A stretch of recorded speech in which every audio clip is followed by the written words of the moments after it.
En instantes, en Quién tiene la razón. Salvador del Solar cuestionó archivo de denuncia constitucional contra el exfiscal de la Nación, Pedro Chávarri. Esto durante su presentación para pedir el voto de confianza.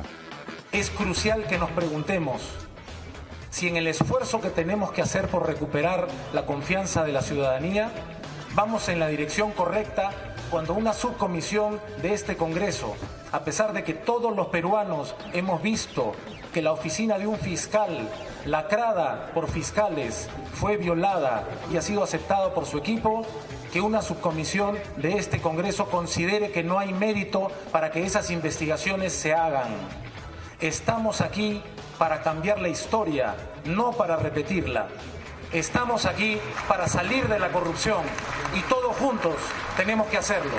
Además, el exoficial del Congreso, José Chevasco, dio detalles de quiénes fueron los congresistas que recibieron entradas por encargo de Edwin Oviedo. Así comienza ¿Quién tiene la razón? Muy buenas noches, soy Omar Mariluz y los voy a acompañar en Quién tiene la razón esta noche y vamos a analizar justamente el mensaje del premier, del presidente del Consejo de Ministros, Salvador del Solar, que desde las 9 de la mañana fue al Pleno del Congreso a solicitar el voto de confianza justamente del Parlamento. Ha sido largo, digamos, la exposición. Entiendo que también los ministros han estado ya exponiendo de alguna manera sus planes. Delineó de alguna manera su plan de trabajo, su plan de gobierno para los siguientes meses y se enfocó en varios puntos, entre ellos la lucha contra la corrupción, la reactivación económica, la lucha también por fortalecer las instituciones públicas y una serie de puntos sumamente importantes, la seguridad ciudadana, otro de los puntos críticos y que la gente reclama, pero vamos a analizar y vamos a ver si estas promesas, si digamos este plan de trabajo no quede simplemente en eso, no que no quede simplemente en el papel, porque ya, hay que decirlo, varios presidentes del Consejo de Ministros han venido con los mismos planes y el problema termina siendo siempre cómo ejecutamos esos planes de gobierno. Ahí está el meollo del asunto. Quiero darle la bienvenida en principio a esta mesa de análisis al ex vicepresidente de la República, Omar Chejade, y el analista político Juan Carlos Valdivia, que me acompañan en esta mesa. Omar, gracias por la invitación, tocayo, encantado. Justamente vamos a analizar estos puntos y otros temas. Pero ahora nos vamos en principio al Congreso de la República, porque ahí está nuestro compañero Rob Reina, nada menos que con la ministra de la Mujer, Gloria Montenegro, y congresista también de Alianza para el Progreso, que ha estado escuchando muy atenta toda la exposición del presidente del Consejo de Ministros, Salvador del Solar. Rob, muy buenas noches, te escuchamos. ¿Cómo estás, Omar? ¿Qué tal? Muy buenas noches. Nos encontramos en estos momentos en un pequeño receso que se está realizando en el Pleno del Congreso, precisamente en esta sesión del Pleno para la investidura del Gabinete del Solar. Una sesión bastante larga, bastante ardua además, en las cuales muchos de los congresistas están entrando en debates acerca de finalmente si se va a dar este voto de confianza o no. Además, también ha habido mucho espacio para la polémica, así que mientras dura este breve receso nos encontramos acompañados de la señora ministra de la Mujer, Gloria Montenegro, para poder responder todas las preguntas de parte del panel. Ministra, bienvenida a RPP Noticias. Omar Mariluz la saluda. Ministra, muy buenas noches. En principio, los lineamientos que ha trazado el presidente del Consejo de Ministros, Salvador del Solar, son bastante claros, se ha enfocado en digamos, 5 o 4 puntos específicos. Antes de entrar a esos puntos, digamos, está descontado ya que este Parlamento, que este Congreso le va a dar el voto de confianza, más allá de algunos incidentes que ha habido durante esta larga sesión. Así es, yo creo que estamos en un día muy especial. Yo creo que reconstruyamos la confianza es una frase muy fuerte, clave, que llena de optimismo al Perú. Eso implica retomar temas claves como integridad y lucha contra la corrupción. Ha insistido de manera clara cómo en todos los niveles de gobierno tenemos que retomar el tema de lucha contra la corrupción. En segundo punto, que me parece fundamental, es el tema de la institucionalidad y la gobernabilidad del país. Para eso presentó ya todas las leyes y los decretos que se han dado para que realmente en el Perú apostemos por la gobernabilidad. fundamental el crecimiento y el desarrollo económico, imposible lograrlo si es que no pensamos en mejorar la competitividad, en mejorar la productividad. Ha tocado el tema de la informalidad y el fortalecimiento de las MIPES.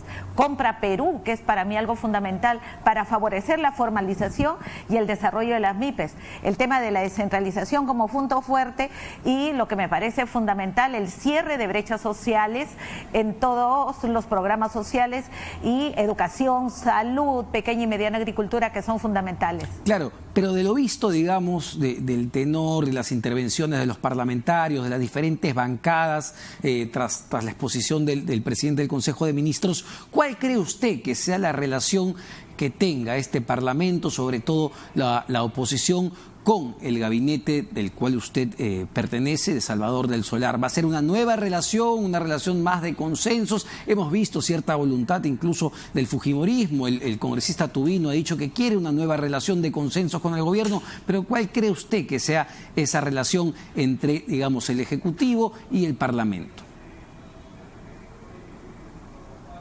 Yo espero que sea algo fundamental, algo que realmente nos lleve a cambiar en estos 2 años y medio algo que hemos visto en inicios de julio del 2016. 2 años y medio de confrontación que no han servido de nada y esperamos 2 años y medio de consensos, de diálogo, de poner sobre la mesa los temas necesarios para el país. En estos momentos todo va bien, están observando muchos congresistas del fujimorismo y del APRA el tema de las consultorías, ya han explicado algo, espero que mañana la explicación sea contundente. De igual manera se está observando el tema de las bambas. Yo creo que ahí también hay mucho trabajo por hacer, pero también todo lo que hasta la fecha se ha avanzado. Pero lo que me parece prioritario, y tú lo acabas de decir, ¿qué vamos a hacer en estos 27, 28 meses que quedan para mejorar la gobernabilidad del país, para insistir en mejorar la seguridad ciudadana, el cierre de brechas sociales en educación, en salud, que es fundamental, y promover la formalización en el gran segmento de pequeños y microempresarios que tenemos en el país? ¿Va a haber puntos no negociables para este gabinete frente a la oposición? Me refiero directamente, por ejemplo, a la sentencia del Poder Judicial sobre el tema del enfoque de género en la currícula nacional. Ese es un punto que el Ejecutivo no va a negociar con la oposición. Y también, por ejemplo, la lucha contra la corrupción. El premier Salvador del Solar ha sido crítico con el archivamiento, por ejemplo, de la investigación al fiscal Pedro Chávarri. Debemos respetar la autonomía de poderes y el Poder Judicial, a través de su última instancia, ha determinado que el currículo educativo continúe ejerciéndose bajo los lineamientos del enfoque de género, como otros enfoques, el enfoque de la interculturalidad, el enfoque de la excelencia, el enfoque ambiental y muchos otros, el enfoque inclusivo, que es fundamental y que no tiene nada que ver con ninguna ideología, menos que no sea una propuesta para el desarrollo integral de los niños y adolescentes a lo largo de todo el ciclo de vida escolar. Eso por un lado. Y por otro lado, también hoy día salió en el peruano el Plan Nacional de la Política de Género del Perú. Y esto lo respalda el Tribunal Constitucional, que es la máxima autoridad en análisis de nuestra Constitución, en donde le pide a todos los poderes del Estado, en donde le pide al sector público y al sector privado entender el enfoque de género como una gran oportunidad de luchar contra la violencia hacia las mujeres, niños, niñas y adolescentes, su protección, pero sobre todo eliminar todo tipo de discriminación entre los peruanos. Claro, y se lo preguntaba porque esto vincula directamente a su cartera, ¿no? Justamente el Ministerio de la Mujer, vamos ya, ¿cuánto? 40 feminicidios en lo que va del año, en apenas 3 meses. Entonces tenemos que cambiar, digamos, de mentalidad, y parte de eso es enseñar a los estudiantes que todos somos iguales. Así es. Así es. Y el Plan Nacional de Igualdad de Género justamente busca que se vea no solamente la igualdad entre hombres y mujeres, sino el mutuo respeto y eliminar todo tipo de discriminación a la gente que viene de pueblos indígenas, a los afrodescendientes, a la comunidad LGTBI. El mutuo respeto y la tolerancia nos va a llevar de avance en largo aquello que estamos buscando, el desarrollo sostenible. Puede crecer la economía, pueden haber más programas sociales, pero si entre nosotros no nos toleramos, no nos respetamos, no sumamos esfuerzo para el desarrollo integral de la parte humana, hombres y mujeres, no avanzamos. Van a Así solicitar... que este es momento de más bien de ponernos de acuerdo, de consensos, de seguir escuchándonos, y yo creo que el Perú va a ganar. ¿Van a solicitar de alguna manera, no sé, a través de los parlamentarios de la bancada oficial, que se tome a consideración nuevamente el archivamiento de la investigación al fiscal Pedro Chávar? Nosotros esperamos que todas las investigaciones se concluyan y se concluyan a conciencia. Consideramos que realmente la Comisión de Ética, la Comisión de Permanente, la Comisión de Acusaciones Constitucionales tienen que cumplir su rol. Y este es el momento en que el Perú nos mira y necesitamos mejorar la imagen del Congreso, mejorar la imagen de todos los poderes del Estado, pero sobre todo dar resultados en función a los problemas del país. Perfecto, perfecto, ministra Montenegro, muchas gracias, muy gentil por su colaboración. La ministra de la Mujer, Gloria Montenegro, comentando justamente lo que ha sido la exposición del Premier Salvador del Solar. Entonces, ministra, entiendo que está por descontado que se le va a dar de todas maneras el voto de confianza al Premier del Solar. Una pregunta simplemente para terminar. Hay ministros cuestionados en este caso, me refiero, por ejemplo, a Edmer Trujillo de Transportes y Comunicaciones por lo que ha pasado en Fiori y incluso al ministro de Vivienda, Carlos Brus, por la entrega de entradas de la Federación Peruana de Fútbol. ¿Cuál es la posición del Ejecutivo al respecto? ¿Se está evaluando su permanencia? Incluso ya han hablado de interpelar a estos ministros, sobre todo al de Transportes y Comunicaciones. Yo espero que mañana ellos tengan la oportunidad de hablar, ellos tengan la oportunidad de aclararle al país todos aquellos cuestionamientos que hemos visto en esta tarde de debate. Pero esperamos también que tomemos conciencia todos de que nos han elegido para representar al país y hay que hacerlo bien. De la misma manera que al Ejecutivo para ejecutar bien, para ejecutar a tiempo y con oportunidad. Así es que este es momento de unión entre los poderes del Estado por el bien del país. Perfecto, ministra, muchas gracias, muy gentil por sus comentarios. En Quién tiene la razón, la ministra de la Mujer, Gloria Montenegro. Ahora demos pase al análisis sobre esta larga sesión en el Pleno del Congreso. Se une a la mesa de análisis el excongresista Raúl Castro, a quien le doy las gracias por acompañarnos también esta noche. Y en principio lanzar la pregunta, ¿no? ¿Qué les pareció, digamos, la exposición, los lineamientos que ha trazado el Premier Salvador del Solar? Se concentró, digamos, en 4 o 5 ejes básicamente. ¿Fueron los correctos? Digamos, ¿fue lo que se esperaba o, no sé, desilusionó? Mira, no desilusionó, tampoco brilló. Creo yo que tuvo algunos puntos importantes, algunos puntos saltantes. Creo que lo mejor que tuvo fue cuando señala que no van a renunciar a lo que es la reforma política, a la reforma judicial, a la lucha contra la corrupción. Yo creo que sí hay algo que reconocerle al presidente Vizcarra, es justamente, más allá de alguna demagogia que evidentemente la ha tenido y algún tufillo populista, siempre lo hemos dicho, tratar por lo menos de liderar la lucha contra la corrupción y sobre todo el tema institucional, es decir, la reforma política del Estado. Ojalá que se den cuenta de que fue un error, un fiasco, el haber primero propuesto la bicameralidad y sobre todo haber renunciado a ella cuando debieron hasta el final, digamos, luchar para que se modifique el texto constitucional y regresar a la restauración del Senado de la República. Creo yo que el informe de la Comisión de Alto Nivel Técnica que preside el doctor Tuesta y que ha sido o va a ser entregada en los próximos días al Parlamento es crucial para retomar la reforma política del Estado. Y creo yo que en ese aspecto, creo que son los puntos más importantes, más allá del tema del sector salud, el sector educación, que muy bien lo ha dicho la ministra Montenegro. Sin embargo, creo yo que hay algunos puntos que han estado al debe. Creo yo que, por ejemplo, el tema de las bambas, que se dijo poco o nada, me parece que ha quedado, digamos, en deuda el Premier.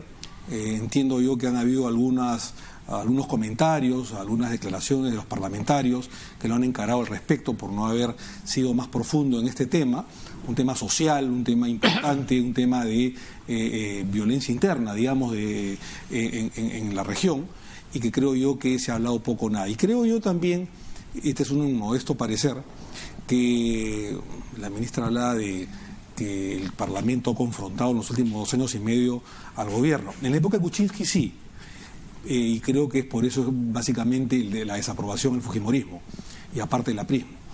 Pero en la época de Vizcarra, es precisamente que el Parlamento de alguna manera cambia el tono y trata de apoyar a Vizcarra. Y más bien es Vizcarra que a partir de julio del año pasado entró en una onda confrontacional justamente contra el Parlamento de la República, cosa que no hace bien al mejor gobernar. Y creo yo, mi querido tocayo, que el hecho de que el Premier el día de hoy haya hablado sobre un tema concreto, que es el archivamiento a la causa a la investigación contra el ex fiscal de la Nación, Pedro Chávarri, tampoco abona mucho, ¿no es cierto?, a un clima de no confrontación, de consenso. Es cierto que es muy polémico el archivamiento a Chávarri, y el hecho de haber dicho el presidente de la Subcomisión de Acusaciones Constitucionales que si ya lo está investigando el Ministerio Público, la Fiscalía de la Nación no tendría sentido, digamos, que se lo investigue el Parlamento. Eso es un hecho falso, es un sofisma, porque todo hecho que lo investigue el Ministerio Público también lo investiga el Parlamento. Evidentemente, evidentemente había un blindaje por parte del Parlamento que es deleznable.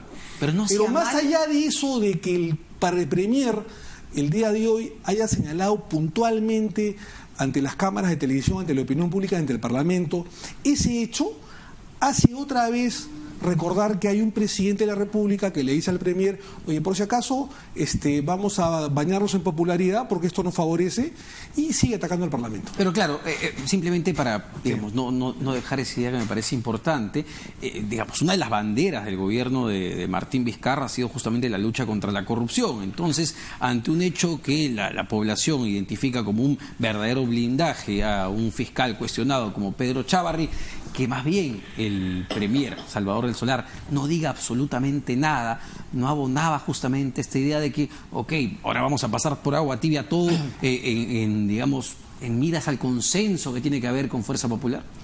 Sí, yo no creo que estén buscando un consenso con Fuerza Popular.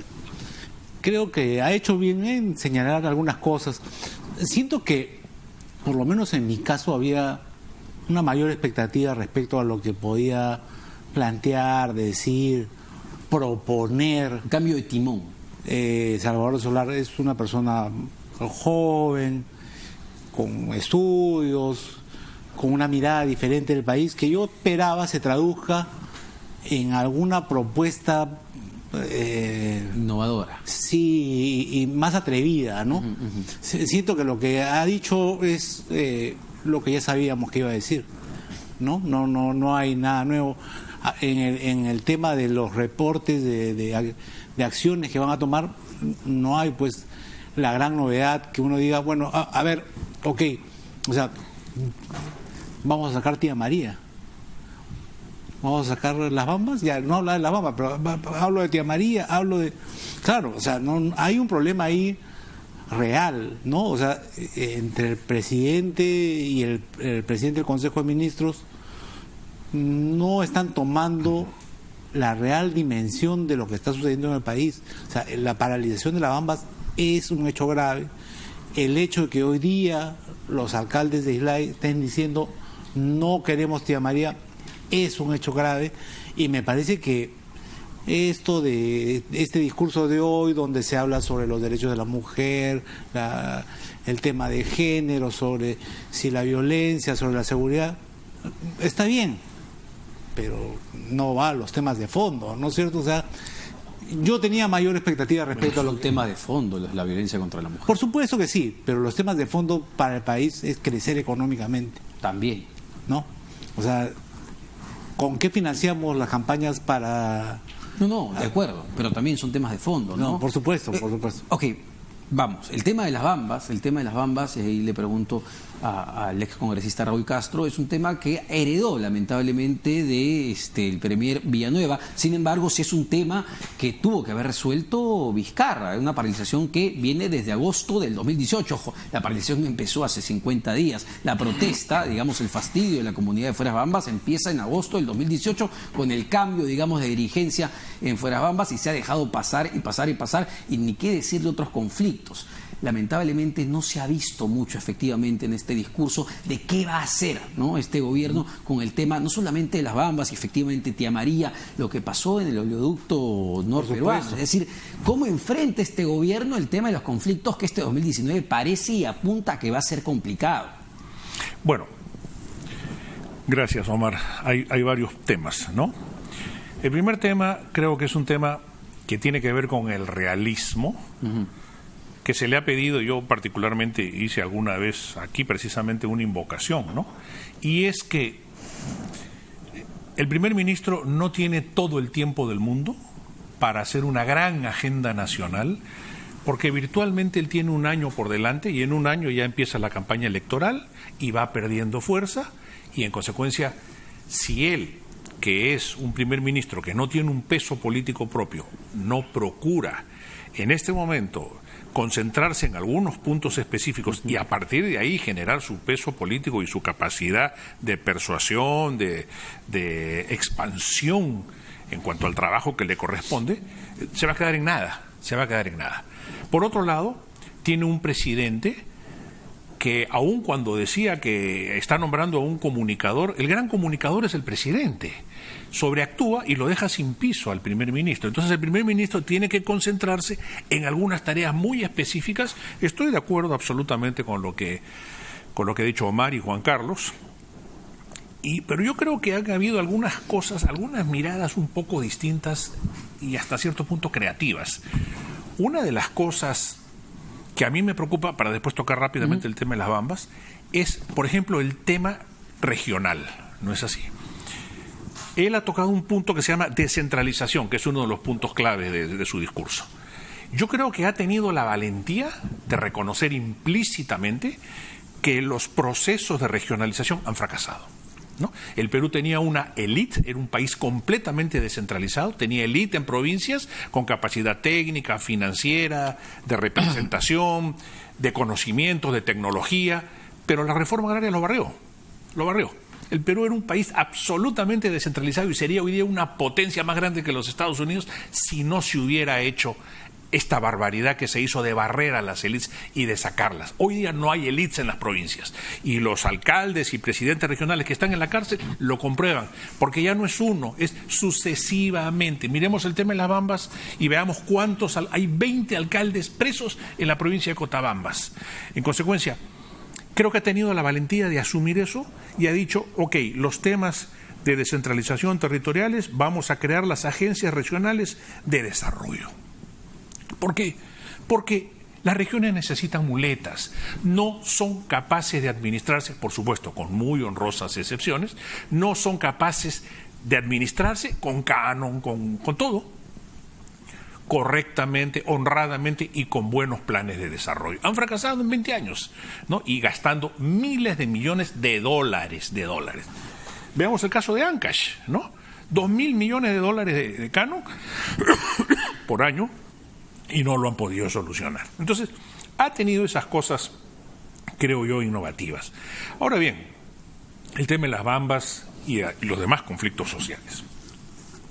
Yo creo que acá hay un enfoque interesante del gobierno en cuanto, por un lado, demuestra la necesidad de darle un nuevo enfoque en cuanto en cuanto decide intervenir a fondo y examinar a los asesores que se han concentrado en ciertas comunidades en las que ven, digamos, que pueden levantar fondos fácilmente. Pero por otro lado, hay una indolencia del Estado ya tradicional sobre la cual se ha dicho mucho, pero por otro lado hay una necesidad estratégica de no traer ellos el tema a la misma asamblea. Pero ahí está el tema, no sabemos resolver conflictos sociales, Claro, y el tema empezó con los camioneros. Recuerden el paro de transportistas que paralizaron, pidieron que les devuelvan el impuesto selectivo al consumo, Pero creo que y se les dio todo. estratégicamente no le interesa a Salvador del Solar traer ese tema al voto de confianza. Por eso lo obvia, ¿no? No es que yo creo desconozca el tema, sino que no le interesa traerlo. Pero el elefante estaba ahí, ¿no? Así es, concuerdo precisamente con Juan Carlos en que el tema estaba ahí y era un tema sobre el cual había que haber dicho algo, pero no lo dijo. Sí, claro, ahí faltó. Y quería preguntar, la posición ya del fujimorismo, Carlos Tubino, vocero del fujimorismo, lanzó un mensaje, si bien hubo un tema de desacuerdos, digamos, en principio por el tema del enfoque de género, por el tema del fiscal Chávarri, digamos, el mensaje de Carlos Tubino fue: queremos paz, la banderita blanca, vamos a los consensos, vamos a conversar, vamos a escuchar mejor qué dijo Carlos Tubino y después comentamos sus palabras. Hay muchas cosas que hacer en lucha contra la pobreza, seguridad ciudadana, decisiones, porque no queremos nadar en narcotráfico y no tenemos por qué impulsar narcotráfico al resto del mundo. Así que Fuerza Popular va a apoyar esas cosas. Fuerza Popular sí quiere llegar a consensos, sí quiere que el Perú progrese y sí está dispuesta a caminar en el camino que hoy aflige a los peruanos y mejorar sus condiciones. Bueno, hay dos lecturas ahí, ¿no? Porque eso quiere decir, hoy sí queremos caminar en el camino que a los peruanos les interesa. Entonces, ¿qué? ¿Los dos últimos 2 años y medio no querían eso? Es la pregunta. No sé, ¿cómo ven este mensaje? No, pero hubo un poco más, ¿no? Porque yo lo escuché a Carlos Tubino, al cual como persona le tengo bastante aprecio, pero me parece que errado un poco en la lectura. Porque más allá de apoyar o no, ahora sí a este gobierno, ahora sí cuando se ven acorralados, es en el momento que dice que de alguna manera el gobierno, no lo dice directamente, pero de soslayo lo señala, se deberían preocupar en la libertad, dice, de Keiko Fujimori, su lideresa natural, y del expresidente, el fundador Alberto Fujimori. Entonces la pregunta que evidentemente cae de inmediato es: ¿qué tendría que ver el gobierno, el presidente de la República, el premier Salvador del Solar, interviniendo en un tema que es estrictamente judicial, en la liberación, en la absolución o en la revocatoria, en la prisión preventiva de la señora Keiko Fujimori? Este es un tema, no voy a opinar el fondo del asunto, si está bien detenida o mal detenida, o bien encarcelado o bien anulado el indulto del señor Fujimori. Creo que las personas que me han escuchado saben mi opinión personal, por supuesto, pero no es el momento. Pero evidentemente, ¿qué tendría que hacer el premier del Solar o el presidente de la República para intervenir en una esfera que es neta y absolutamente judicial? Entonces, ¿qué cosa estamos escuchando por parte del vocero de Fuerza Popular? Es decir, un condicionamiento, un chantaje político, es decir, te apoyo, pero de alguna manera trata de influenciar en el Poder Judicial para liberar a mis líderes políticos. Entonces, eso es un tema preocupante, salvo que Carlos Tubino de repente se haya expresado mal, haya sido una emoción del momento, no lo sé, pero es vocero de Fuerza Popular.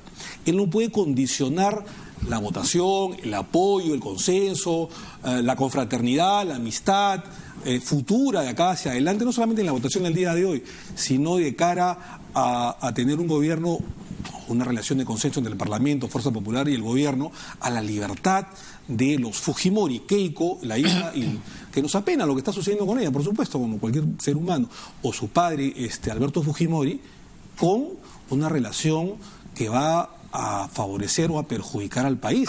Es un tema, repito, para finalizar, que es estrictamente del Poder Judicial. El Poder Judicial, en el caso de Keiko, sabrá si revoca la resolución de prisión preventiva.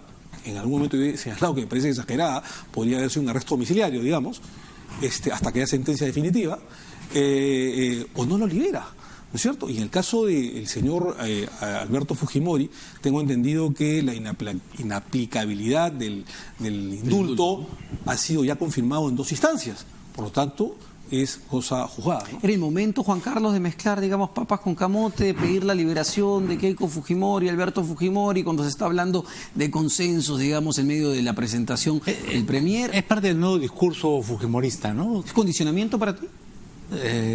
Yo creo que no pretenden eso, ¿no? Pero lo deslizan. ¿no? O sea, me parece que el nuevo discurso después estamos en un modo de conciliación, de apoyar, vamos a ponernos de acuerdo, y deslizan que, claro, todo esto es porque entienden que Keiko está presa porque tuvieron un choque, porque... Exacto, como dice Omar, ¿no? O sea, el fujimorismo le sigue echando la culpa al presidente Vizcarra de que Keiko esté presa. Al gobierno, ¿no es cierto? Al gobierno de quien sea, pero al gobierno, ¿no? Sí, yo creo que es eso, ¿no? O sea, mira, en general hoy día siento que este tema la presentación del plan, el debate que está existiendo en estos momentos, es todo para cumplir con lo que dice la Constitución, ¿no es cierto? O sea, salvo Vitocho y Marco Arana, quizás alguien más de izquierda, ¿no? Ha sido siempre discursos muy por para encima, para cumplir, ¿no? Para cumplir con la tarea que hay que hacer, pues, digamos, cuando llega un nuevo... Y claro, o sea, el Frente Amplio ha dicho, nosotros no vamos a darle la confianza. Un mensaje también, ¿no? Es una posición política, vamos a ver cómo funciona. Creo que eso es... Están esperando que pase el tiempo, que se cumpla con el rol de oradores y van a ir ahora. Sin embargo, claro, al congresista Tubino le hemos escuchado, no ahora, ¿no? Ya hace varias semanas decir que lo que quieren es conversar con el gobierno, llegar a consenso, sacar los proyectos que le hagan bien al país. Sin embargo, hay otros miembros del fujimorismo, la congresista Rosa Bartra, que llama pues ineficaz al presidente de la República. Entonces tenemos ahí un doble discurso, al menos dentro de Fuerza Popular. Parece que ellos mismos no terminan de ponerse de acuerdo, o digamos las heridas todavía están muy abiertas, y vamos, ya pasaron 2 años y medio para estar teniendo esas heridas, ¿no? Sí, sin lugar a dudas hay heridas abiertas, y sin lugar a dudas yo creo que Fuerza Popular siente que el régimen es el causante de la prisión de Keiko Fujimori y del padre, y sienten que acá hay una enorme injerencia política del régimen en el Poder Judicial, ¿no? Que además que queda comprobada con la sentencia esta de género.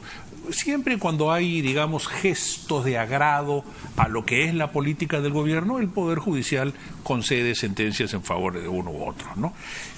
Yo creo que algo de eso hay, porque esto además viene a colación de la liberación del presidente comunero de Las Bambas, ¿no? A los asesores les dan 36 meses de cárcel y al presidente lo sueltan y no encuentran mérito para darle prisión preventiva, ¿no? Y sin embargo ha estado trabajando con ellos de la mano, ha sido el que los ha convocado. Entonces, da la impresión, no digo que así sea, pero da la impresión ciertamente de que efectivamente hay una enorme injerencia política. Recordemos la campaña inmensa que se montó contra Chávarri, pero una cosa descomunal. ¿Por qué el señor Inostroza no viene? Porque la misma campaña, siendo Inostroza culpable, sin lugar a dudas, se montó contra Inostroza. Y ahora esa campaña se usa ya precisamente para decir que hay interferencia política del gobierno. Lo de Chávarri es bien vergonzoso. Pero perdón, las imágenes que mostró el comercio, Omar, entrando a una oficina lacrada por el fiscal. Omar, te quiero decir algo. No. Cuando Chávarri decide renunciar y anuncia su renuncio, esto no se conocía. A pesar de los esfuerzos de cierta prensa que se cortaba las venas delante de la cámara para acusar a Chávarri, ¿qué cosa es lo que ha sucedido? Chávarri sigue siendo fiscal supremo y no hay una sola prueba palpable en un proceso real que diga este señor es un delincuente, como lo acusaban mañana, tarde y noche.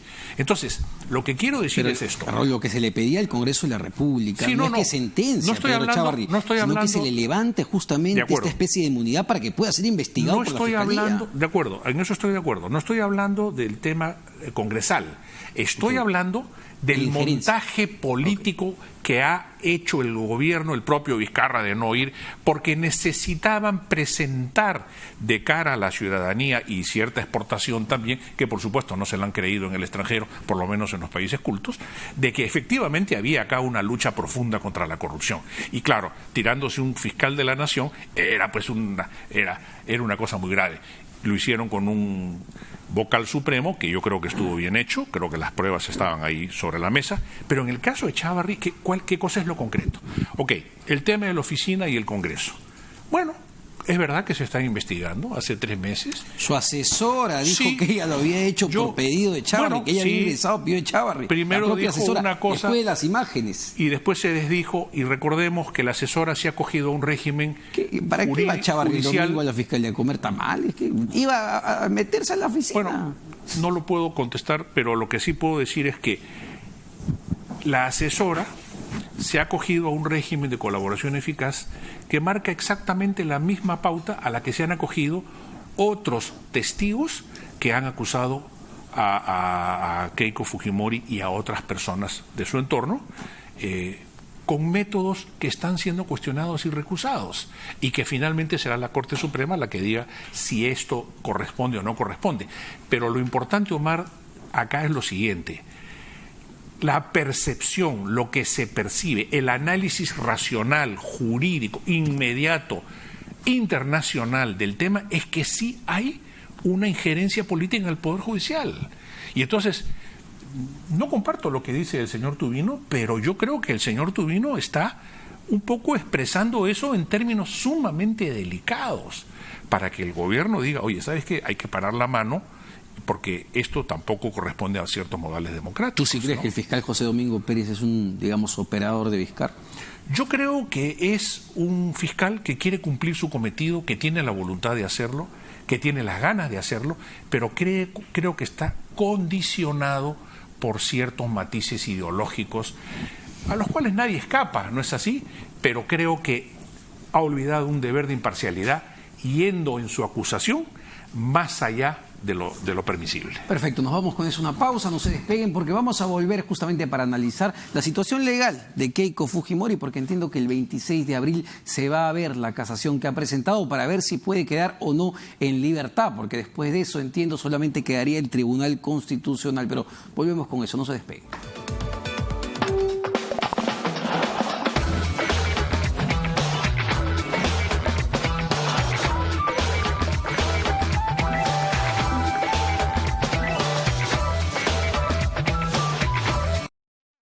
Reseca, manchas, arrugas, acné, caída del cabello. Luce una piel hermosa y un cabello totalmente saludable en Iderma Capilar. Iderma Capilar es el mejor centro especializado en dermatología láser y trasplante capilar robótico del Perú.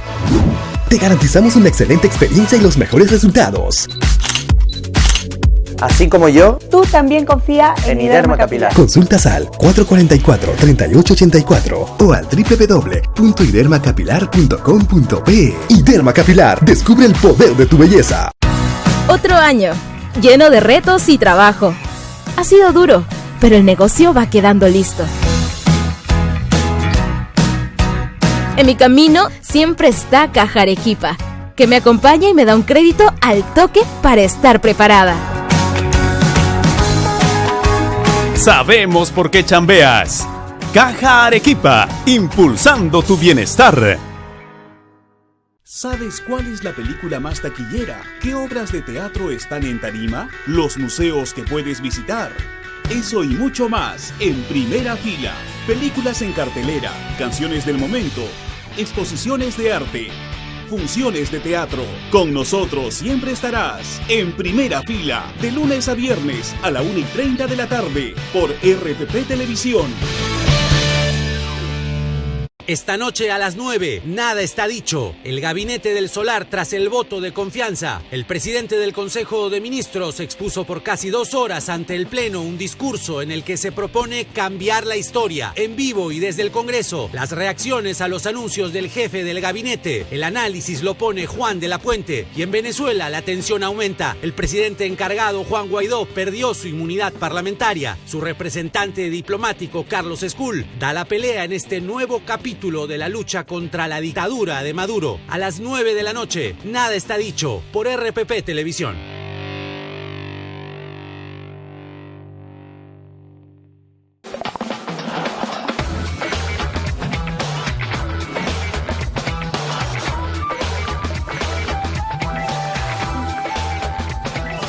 Bueno, y volvemos con quien tiene la razón. Nos vamos al Parlamento, al Congreso de la República, para ver cómo sigue esta extensa sesión que empezó a las 9 de la mañana. Tenemos ya al congresista Gino Costa, de la bancada liberal, para que nos cuente sus impresiones de esta larga, insisto, sesión. Congresista Costa, muy buenas noches. Buenas noches, Omar, ¿cómo te va? Un gusto estar contigo. Bueno, ¿cuál es el tenor? Yo empezaba el programa diciendo que está casi descontado, pues que el Congreso le va a dar el voto de confianza al premier Salvador del Solar. ¿Cómo vio? ¿Cómo analiza la exposición? ¿Desilusionó Salvador del Solar? ¿Generó expectativas? ¿Cómo lo ve?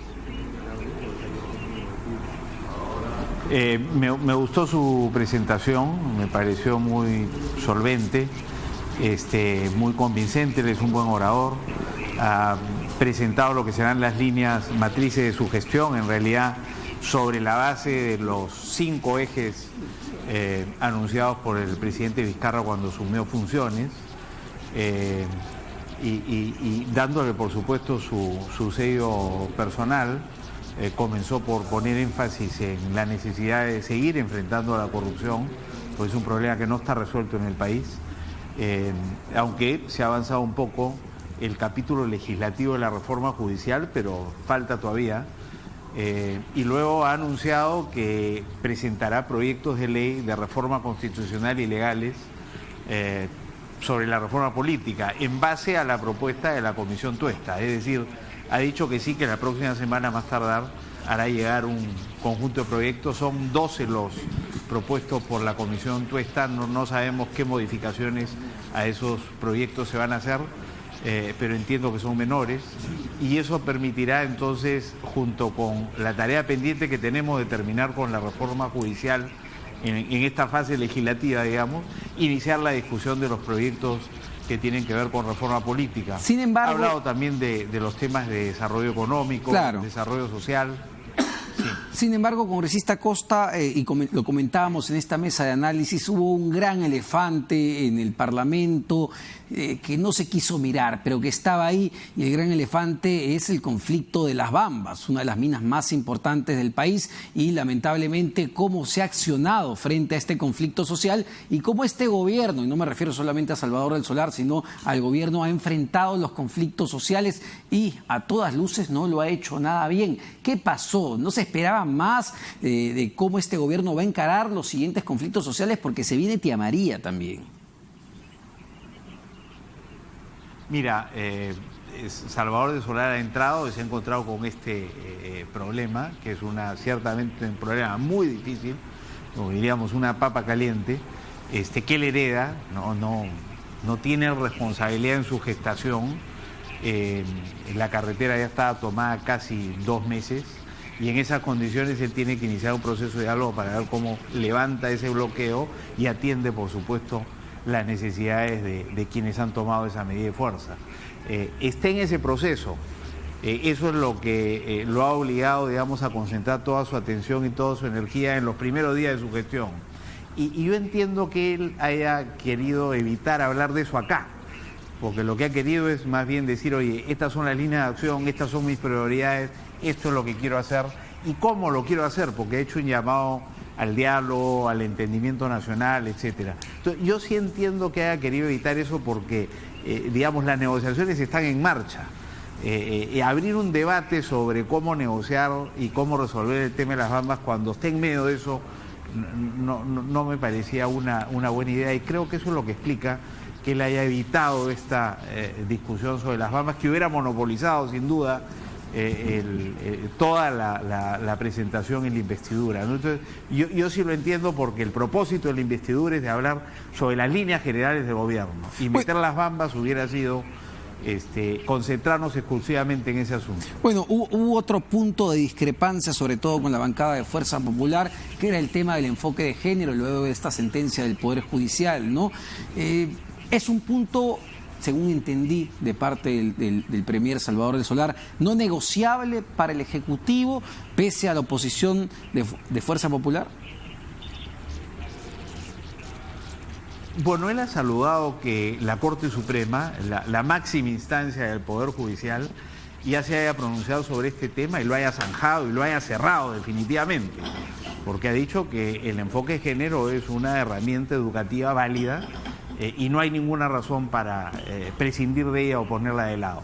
Entonces, la discusión sobre si el currículo nacional incorpora o no el enfoque de género ha sido ya cerrada por la máxima instancia del Poder Judicial. Él ha saludado eso porque le ha gustado la decisión y al mismo tiempo ha anunciado que ya hoy día se ha aprobado el nuevo currículo que incluye, por supuesto, la política de igualdad de género, ¿no? Igualdad de oportunidades para hombres y mujeres, que nos parece una cosa muy importante a nosotros también en la bancada liberal. Ciertamente hay quienes han manifestado pues su desacuerdo con la decisión de la Corte Suprema, pero bueno, como buenos demócratas podemos criticar la decisión de la Corte, pero tenemos que aceptarla, porque para eso existe el Poder Judicial, para zanjar los conflictos, ¿no es cierto?, entre los ciudadanos.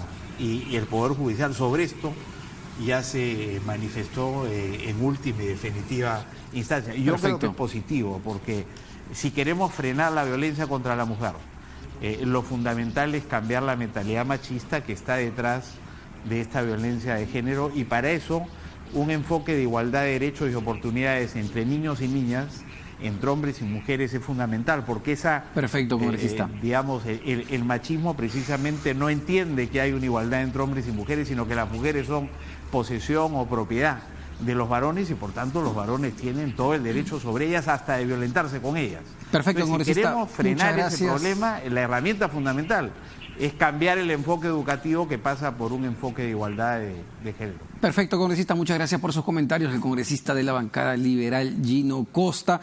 Y antes de irnos a la pausa, habíamos dejado un tema pendiente porque ya falta pocos días para que se vea, entiendo, la casación de Keiko Fujimori. Quería preguntarle al ex vicepresidente Omar Chejade, que conoce bastante estos temas en su calidad de abogado, ¿cuál es la situación legal? Esta es, digamos, la última instancia en el Poder Judicial. Esto puede pasar al Tribunal Constitucional. ¿Cuál es la situación legal en este momento de Keiko Fujimori? La prisión preventiva, como todos sabemos, tiene 3 requisitos fundamentales para que se ordene, para que se dicte. Uno son los elementos de convicción, es decir, que haya una vinculación entre el imputado y el delito, cosa que el juzgado en este caso declaró procedente. En segundo lugar, la prognosis de la pena, es decir, que la pena en un pronóstico que se haga, en este caso el lavado de activos, supere los 4 años. El lavado de activos tiene una pena que puede llegar hasta los 18 o 20 años en todo caso, y una prognosis evidentemente superaría este monto. Y en tercer lugar, el peligro de fuga o la perturbación de la actividad probatoria. Y para la sala y el tribunal esto se ha confirmado, por lo tanto la prisión preventiva ha sido dictaminada contra Keiko Fujimori y contra un grupo de personas alrededor de ella, tomando en cuenta además colaboraciones eficaces y gente de colaboración. A mí me parece fundamentalmente que la condición procesal de Keiko Fujimori es complicadísima. Si habría que hacer un pronóstico, me da la impresión que la Corte Suprema de la República, nos guste o no, va a confirmar lo dictaminado por el juez Richard Concepción Carhuancho, ratificado por la Sala Penal, y esto va a terminar como cosa juzgada en el tema fundamentalmente procesal de la revocatoria de esta prisión preventiva dictaminada por el juez. Sin embargo, si bien es cierto, ahí terminaría, se agotaría la vía procesal en el Poder Judicial.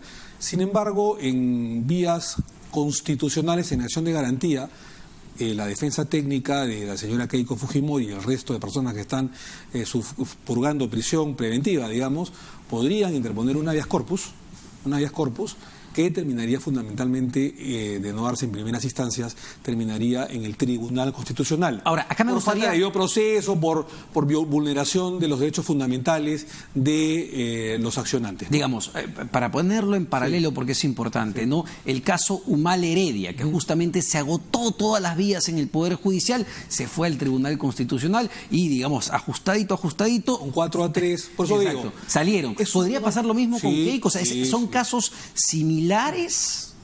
Bueno, evidentemente son casos similares porque estamos hablando de lavado de activos, de origen ilegal, de supuesta perturbación de la actividad probatoria. Mira, Keiko está presa con una orden de prisión preventiva porque pone en peligro el proceso, no por lavado de activos, no por nada de eso, porque pone en peligro el proceso. Pero no tiene ni siquiera un juicio. Sí, pero tiene ni siquiera un juicio. Eso es lo primero que hay que decir. Igual lo tenía. No, pero la pregunta es si son casos parecidos al de Humal Heredia. Sí, porque la imputación son haber recibido dinero supuestamente de origen ilícito de Odebrecht o el cartel brasileño en la campaña, al igual que Ollantumala, y donde según el juez, no según mi percepción necesariamente, según el juez, ha habido elementos de convicción que vinculan, para la redundancia, a Keiko Fujimori con el delito. Y también hay perturbación de la actividad probatoria y también hay una prognosis superior. Carlos, entiendo, son cosas distintas, ¿no son comparables? O sea, a Naín Heredia y a Ollantumala se les acusaba desde lavado, desde la época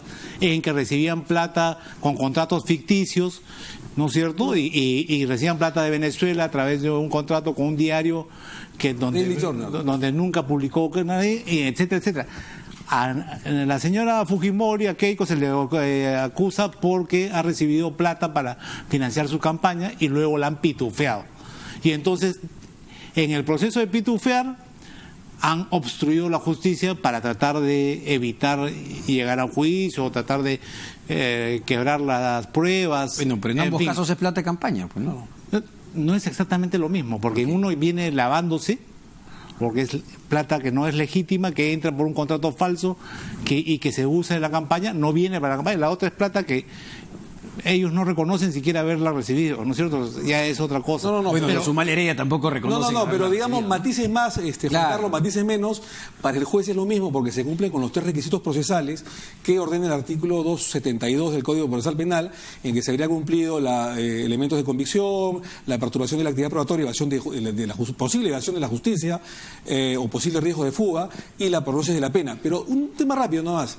Creo que mi amigo Raúl Castro comentó sobre la politización del Poder Judicial. Ajá. Solamente recordar un poco que el señor Alberto Fujimori está nuevamente preso en gran parte por su hija Keiko Fujimori. Sí, claro. Porque Keiko Fujimori, digamos, y lo dijo el propio abogado del señor Fujimori, César Nakazaki, hizo todo lo posible para, bien o mal, tirarse abajo al gobierno de Pedro Pablo Kuczynski, que fue finalmente quien le otorgó el indulto, obviamente desde mi punto de vista de manera ilegal y ilegítima, pero se lo otorgó. Y Keiko Fujimori se trajo abajo a su principal aliado en el tema del indulto de su padre, de Alberto Fujimori, y con eso quedó su padre sin protección política, si se quiere, y el Poder Judicial el camino allanado para inaplicar el indulto que dio Kuczynski, ¿no? Es difícil no recordar ese comunicado de Fuerza Popular donde saludan el indulto a Alberto Fujimori, pero cuestionan las formas. Entonces, justamente el Poder Judicial ha visto las formas. Pues, ¿no? Correcto. Digamos, Keiko Fujimori tiene posibilidades de salir gracias al Tribunal Constitucional, como salieron los Zumal Heredia, y estamos hablando efectivamente de casos similares. ¿Cómo lo ve? Bueno, yo creo, técnicamente creo que sí, como abogado. Porque si algo ha habido en este proceso que todavía, como bien dice Omar, no tiene acusación, tú también lo has dicho, Juan Carlos, ¿no? Ni de los Zumal Heredia, me parece. Ni de los... Tampoco hay hasta ahorita. No hay. Tampoco hay. Pero esta es la característica del nuevo formato con el nuevo Código Procesal Penal, ¿no es cierto? Lo que sucede acá es que el fiscal ya adelantó toda la actividad probatoria. Entonces, ¿qué perturbación a la actividad probatoria pudiera haber? Si esa es la razón, de las 3 que ha señalado con propiedad Omar, ¿qué perturbación podría haber en el proceso si ya él adelantó todo? Y fundamentalmente la, entre comillas, colaboración eficaz o la declaración del testigo protegido. En consecuencia, si la Corte actuara estrictamente en puridad de derecho, tendría que decir, bueno, acá no hay ninguna, la señora ha venido, se ha presentado, ha ido a la cárcel, pero no solamente eso, han metido a toda la cúpula partidaria por una cosa nimia, ¿no? Porque al final donar una cantidad de dinero para tarjetas de un cóctel, cosa que evidentemente una difícilmente maneja una candidata, como que suena un poco forzado, ¿no? Lo que pasa es que estamos todos metidos en un bote en donde se va creando una ola y en esa ola es muy difícil ya reaccionar y pensar las cosas con tranquilidad. Yo recuerdo la declaración del señor fiscal Pérez cuando, después de haber logrado la detención de la señora Keiko Fujimori, sale y dice, y que escuche bien el señor Chávarri, ¿no? Bueno, pero esas son cosas reales, Omar. El Perú está perdiendo la tranquilidad, está perdiendo el equilibrio y nos estamos convirtiendo en un país donde la grita es lo que manda en el Poder Judicial. No quiero decir que necesariamente en estos casos sea así, pero tenemos que reflexionar muy serenamente sobre esta particularidad, porque cuando esto sucede, regresamos al siglo XIX, el grito de Montán, el grito de Arequipa, el alzamiento del Cusco, ¿no? Las hordas puneñas, entonces se armaban. Bueno, en este caso el grito viene de Brasil, ¿no? Bueno, con 4 batallones. de... No, pero por supuesto, pero lo que te quiero decir es, por aportaciones tan nimias de campaña, que además no estaban penados en su momento, meter a toda la cúpula de un partido. Nos quedan apenas 2 minutos. Les voy a pedir un comentario breve a cada uno sobre lo que ha dicho también el Poder Judicial, lo que ha reconocido el Poder Judicial sobre el matrimonio a Susel Paredes, justamente, que se ha vuelto tan popular a partir de, digamos, su esfuerzo en la victoria. Esto legalmente, en principio, ¿qué consecuencias trae? Bueno, el matrimonio, digamos, homosexual entre 2 personas del mismo sexo no está reconocido en nuestra legislación, ¿no es cierto? Y particularmente espero que no esté reconocido ni hoy, ni mañana, ni nunca. Es una apreciación muy personal, digamos. Yo tengo una formación, digamos, cristiana, y yo creo que los matrimonios es en personas del diferente sexo. ¿Pero qué implicancia tiene? De opinión personal, digamos, ¿no? ¿Qué implicancia puede tener? Creo que no visto ninguna, ¿no? O sea, habría que revisar, no he revisado la resolución, la escuché en el carro, en las noticias, viniendo para el canal, pero en todo caso habría que revisar, pero aparentemente se trataría de una declaración, ¿no? Sí. Mira, yo tampoco no he visto la resolución, no sé exactamente de qué se trata, pero en principio yo creo que el matrimonio está diseñado para la perpetuación de la especie. Pero creo que efectivamente la gente tiene derechos patrimoniales y naturales a juntarse con quien quiera y a vivir con quien quiera y a construir un patrimonio con quien quiera. Eso es absolutamente otra cosa, ¿no es cierto? O sea, que se regule y que se vea, creo que eso es lo más sano, ¿no? Salvo que se hayan casado en el extranjero, ¿no? Aparentemente también quieren homologar un matrimonio en el extranjero. Eso es lo que se reconozca eso es otra por cosa. Las instituciones.